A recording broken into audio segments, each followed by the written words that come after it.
अंग्रेज जब भारत छोड़कर जा रहे थे तो वह कह गए कि भारत ज़्यादा समय तक देश के रूप में नहीं रह पाएगा, वह टूट जाएगा।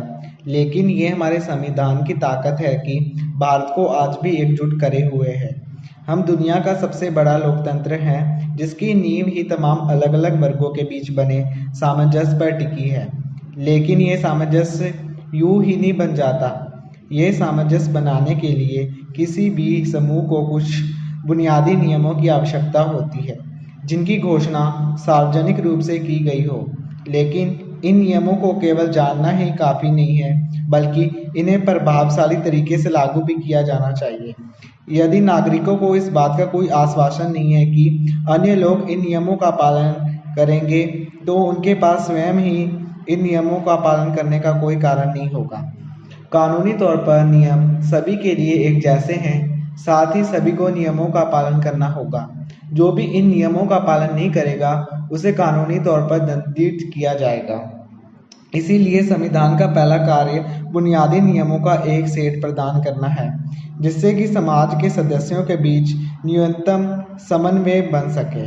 संविधान में वह मौलिक सिद्धांत होते हैं जिसके अनुसार एक राज्य को गठित या शासित किया जाता है। संविधान एक समाज में सत्ता को निर्धारित करता है। यह तय करता है कि कौन तय करेगा कि कानून क्या होंगे।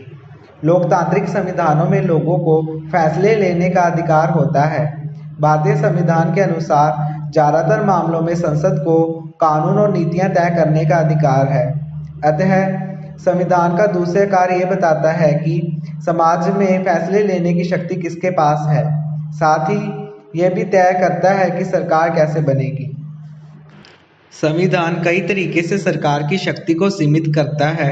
सरकार की शक्ति को सीमित करने का सबसे आम तरीका कुछ निश्चित मौलिक अधिकारों को उल्लेखित करना है, जो हम सभी के पास नागरिक के रूप में होते हैं और जिनका कोई भी सरकार उल्लंघन नहीं कर सकती। इसीलिए संविधान का तीसरा कार्य सरकार पर कुछ सीमा निर्धारित करना है। ये सीमाएं इस अर्थ में मौलिक हैं कि सरकार कभी भी उन्हें पार नहीं कर सकती और इन अधिकारों को राष्ट्रीय आपातकाल के समय सीमित किया जा सकता है।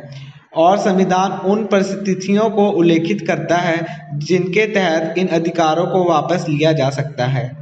भारतीय संविधान सरकार को कुछ सकारात्मक चीज़ें करने, समाज की आकांक्षाओं और लक्ष्यों को व्यक्त करने के लिए एक सक्षम ढांचा प्रदान करता है। विभिन्न प्रकार की गहरी असमानताओं वाले समाजों को न केवल सरकार की शक्ति पर रोक लगाना होगा, बल्कि उन्हें समानता या अभाव को दूर करने के लिए सकारात्मक उपाय करने के लिए सरकार को सक्षम और सतर्क भी बनाना होगा। अधिक सकारात्मक रूप से एक संविधान समाज की आकांक्षा की कल्पना कर सकता है। निर्माताओं ने सोचा कि समाज में प्रत्येक व्यक्ति के पास न्यूनतम गरिमा और सामाजिक स्वाभिमान, न्यूनतम बौद्धिक कल्याण, शिक्षा आदि का जीवन जीने के लिए आवश्यक सब कुछ होना चाहिए। भारतीय संविधान सरकार को सकारात्मक कल्याणकारी उपाय करने में सक्षम बनाता है।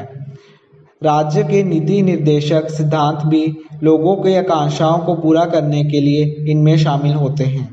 अतः संविधान का चौथा कार्य सरकार को समाज की आकांक्षाओं को पूरा करने और एक न्यायपूर्ण समाज के लिए स्थिति बनाने में सक्षम बनाना है।